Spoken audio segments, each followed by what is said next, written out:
500.000 venezolanos que irían en camino a Chile. Por cierto que el presidente Boric va a estar abierto a esa reflexión y a acoger a quienes lo requieran. Cientos de claves únicas habrían sido utilizadas sin consentimiento de sus usuarios.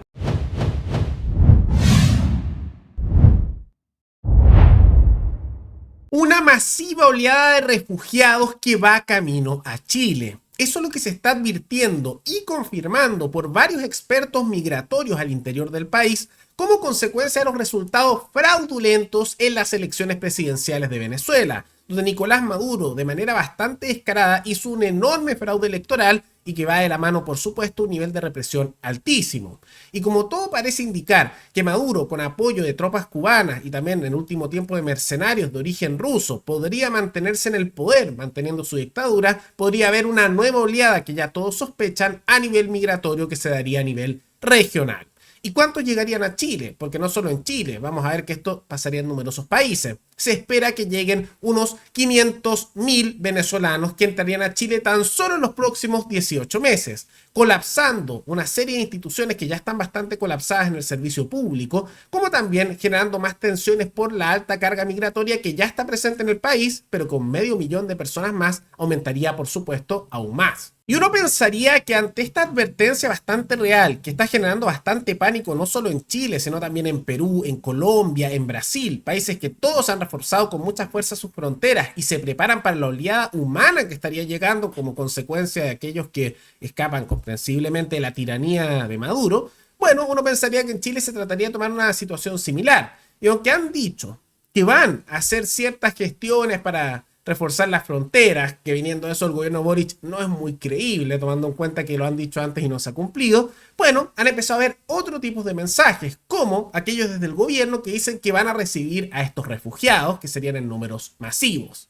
Desde el día 1 que asumió el presidente Boric, justamente para que las fronteras sean lo más seguras posible y, por cierto, las personas que hoy están solicitando algún tipo de cobijo en Chile, porque en otros países hay crisis sociales, políticas y de derechos humanos, por cierto que el presidente Boric va a estar abierto a esa reflexión y a acoger a quienes lo requieran. Es una verdadera locura, especialmente con toda la crisis migratoria que hay ahora, con los numerosos problemas que hay a nivel también del alza de la delincuencia, con elementos como el Tren de Aragua que llegaron en su momento de Venezuela, de mano también de la oleada migratoria que se dio en su momento, y no lo dice solo Ibáñez, sino que la misma Toá, la ministra del Interior, la encargada se supone de seguridad para Chile, dijo que están aceptando la idea de que van a recibir a estas personas, pero lo que están proponiendo es con cuotas de refugiados. Y por eso Ibáñez dice que en realidad lo van a hacer, pero de forma regulada. Mejor que lo hizo Piñera. Ah, entonces vamos a hacer lo mismo que Piñera, recibiendo en masa, pero lo vamos a hacer mejor. Pero igual vamos a recibir.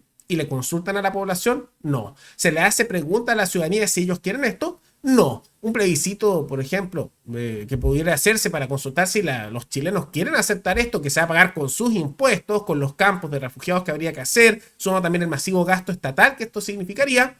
No, se hace por voluntad y lo que están proponiendo es esto. Y lo que van a pedir, y que probablemente ningún otro país va a ser tan tonto de hacerlo, es que se den cuotas migratorias copiando el modelo europeo. Entonces que vamos a repartir la cantidad masiva de refugiados que hay entre distintos países latinoamericanos, igual como Europa decidió hacerlo con los refugiados árabes como consecuencia de la guerra de Siria y también la gran cantidad de musulmanes que llegaron a nivel migratorio. Porque eso le salió tan bien a los europeos. Y no hay ningún problema asociado a eso y por supuesto no ha habido choques étnicos, culturales, religiosos y numerosos problemas por esa inmigración. No, claro que no. Es un claro ejemplo de lo que hay que hacer. Pero, además de estos elementos que son a lo menos insólitos y que muestran que el gobierno bien separado las prioridades de la ciudadanía, también se han dado una serie de gestiones a nivel interno que tienen que ver con denuncias de fraude.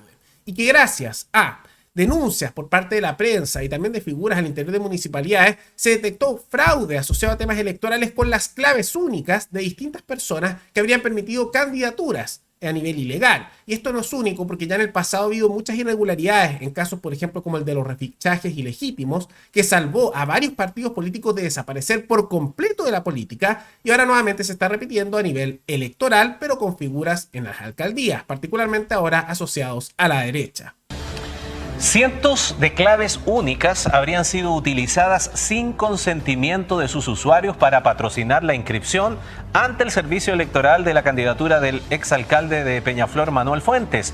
Eso es lo que denuncia un grupo de exintegrantes de su comando, los que se enteraron que un funcionario de Chile Atienda sacó a escondidas datos desde su lugar de trabajo sin autorización y con fines políticos. Por su gravedad, esta posible vulneración a registros de carácter público ya está siendo investigada por la Fiscalía de Alta Complejidad. Aquí comienza entonces reportajes de Tele 13 con la investigación de Alejandro Rivera Fuentes. El proceso de inscripción de candidaturas independientes para las elecciones de octubre ya terminó, pero la controversia por la manera como algunos candidatos realizaron este trámite se va a mantener probablemente durante mucho tiempo. Hace una semana contábamos sobre la denuncia de pagos para patrocinar a un candidato independiente en Coquimbo. No tiene cómo comprobarse porque el que tiene que emitir la orden soy yo. Una nueva acusación en este proceso involucra esta vez a un funcionario público del Instituto de Previsión Social, dependiente del Ministerio del Trabajo, que habría entregado datos personales y claves únicas para patrocinar la candidatura independiente del exalcalde de Peñaflor, Manuel Fuentes. De hecho, formaba parte de su comando. Don Manuel, buenas tardes. Soy periodista de Canal 13. No lo grabes. Pero queríamos conversar. Pero no lo grabes. ¿Podemos hablar con él, por favor? Hay una denuncia por una situación de su campaña. Tiene que ver con eso.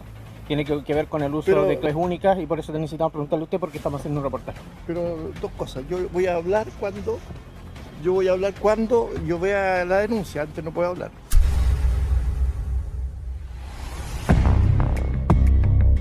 A fines del mes pasado, la Fiscalía Occidente recibió esta delicada denuncia referida al presunto uso fraudulento de claves únicas en el comando de campaña del precandidato Manuel Fuentes Rosales. Todos los viernes de cada mes nos juntábamos a las 20 horas. En esas reuniones Manuel llegaba con un listado de claves únicas como de 15 personas más o menos para realizar los patrocinios.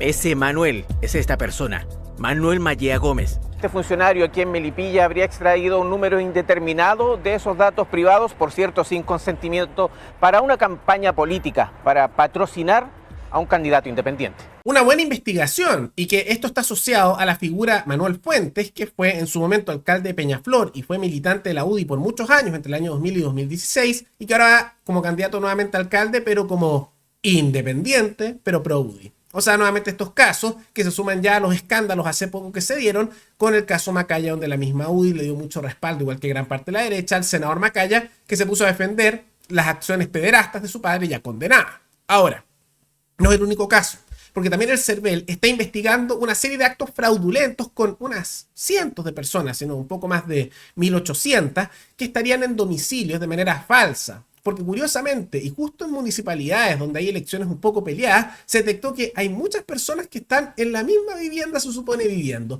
Más de 600 personas por vivienda. Mira qué curioso, como sardinas, ¿no? Evidentemente hay algo fraudulento. Y no es algo raro, porque muchas veces este acarreo de votos se hace por partidos políticos o tendencias ideológicas con tal de asegurarse de tener más votos en municipalidades o distritos electorales donde está más peleada la situación.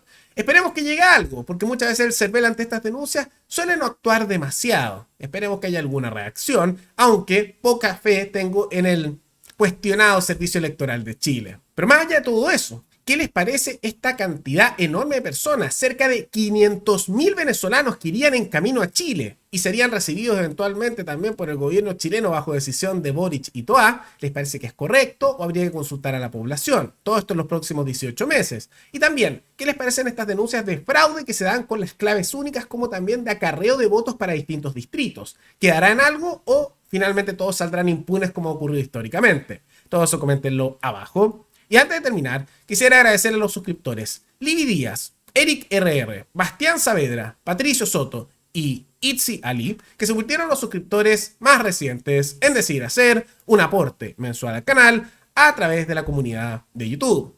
Así que muchas gracias, se los agradezco mucho, y gracias a aportes como el suyo y el de otros suscriptores, que este proyecto sigue adelante y se mantiene independiente. Así que si alguno de ustedes quiere hacer un aporte voluntario único por Flow, o por criptomonedas, o un aporte mensual por Patreon, o por la comunidad de YouTube, pueden decidir hacerlo mirando el comentario que se encuentra fijado abajo, y también pueden apoyar este programa comentando, dando like y compartiendo este video en sus redes sociales. Nos veremos en el siguiente programa. Hasta luego.